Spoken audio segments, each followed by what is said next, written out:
छूटा जाए मोर ललनवा तोरे करनवा के कही। छूटा जाए मोर ललनवा तोरे करनवा के कही। हे मेरे पुत्र को बन को भेजा अपन राज भवनवा हो। मेरे पुत्र को बन को भेजा अपन राज भवनवा। हरे के कई लाज न आई यस भंगन वरदनवा। यज्ञा लागई सुनो बदनवा तोरे करनवा के कही। हो यज्ञा लागई सुनो बदनवा तोरे करनवा के कही।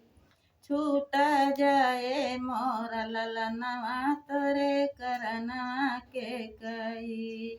पुत्र सोच मैं मर जाऊंगी तलफत मोर परनवा हो। पुत्र सोच मैं मर जाऊंगी तलफत मोर परनवा। अवध निवासी सब व्याकुल हैं बिना राम दर्शनवा। छूटल सुत से भवा मिलनवा तोरे करनवा के कही। हो छूटल सुत से भवा मिलनवा तोरे करनवा के कही। छूटा जाए मोर ललनवा तोरे करनवा के कही। संग सिधारे जनक दुलारी लक्ष्मण की है पयनवा हो। संग सिधारे जनक दुलारी लक्ष्मण की है पयनवा।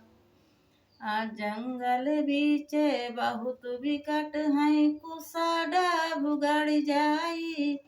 कैसे रही है लाल हमारे तोरे करनवा के कही। हो कैसे रही है लाल हमारे तोरे करनवा के कही। छूटा जाए मोर ललनवा तोरे करनवा के कही। हो छूटा जाए मोर ललनवा तोरे करनवा के कही।